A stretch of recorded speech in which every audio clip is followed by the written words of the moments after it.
would like to invite Dr. Rokia Jesu Prabhu sir to provide his concluding remarks.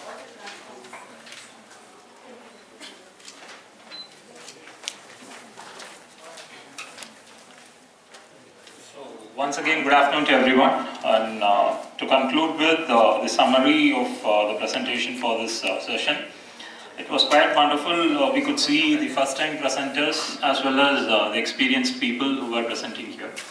And to summarize with, see, when it comes to a first-time presenter, we can accept certain scenarios like, they are not aware of the theme or the structure or the proceedings of what a presentation should be, right? But when it comes to people who are well aware of how a presentation has to be, you should be clear in terms of your dimension.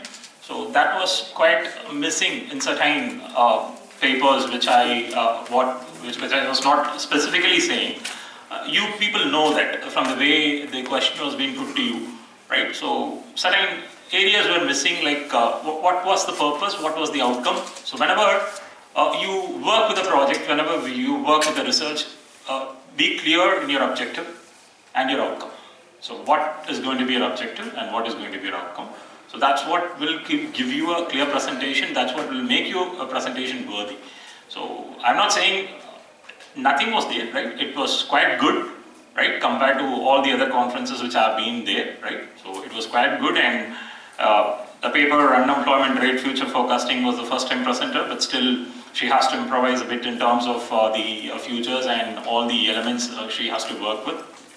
When it comes to a machine learning approach for forecasting job appeasement, as ma'am has switched over from the research entity she was into, it was quite appealing and welcoming one, because it is not that we have to stick on to one policies or one kind of research, but we have to be a master in one research. So that's what, as a friendly suggestion we could give, because everybody here are colleagues. It is not about age, it is not about what degree we are pertaining with. It's all about a collegial relationship we have to maintain. Everybody is a learner, according to me. I believe in that. Till I die, we have to learn. Nobody can say that I know 100%. Only God knows 100%, right? So there is no 100% mark for anybody. So I believe, strongly believe in that. Nobody can say that I know everything. If he or she says, I know everything, then he should be either a god nor a mental. I believe in that. You know the mental? Have you ever been with the mental? I'm not degrading them, I'm saying that. Have you ever been with them? They'll say they know everything, right? So that's not the case. We are just learners. Till we die, we have to learn new things. Even from our 2-year baby, we can learn it. So with that note, right, I conclude that the presentations were superb. The arrangements were pakka, right? A special applause to Hussain sir for making this session a great one.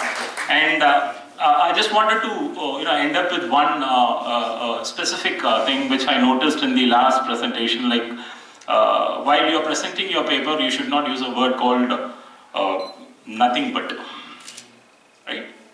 Nothing but, nothing but, nothing but. Nothing means nothing. After that, the but should not come, right? So don't use that terms when you are presenting your paper. It is nothing but, it is nothing but. It's not a good point of English when you are discussing your paper or presenting your promotion of your project, right? So don't use that term.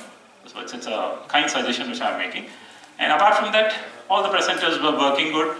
In certain areas, you have to work on the objectives and outcomes. So everything was fantastic, and thanks to all of you for your cordial invitation and presentation here. So thank you, and thanks to Manu for giving me an opportunity to be a part of it. Thank you.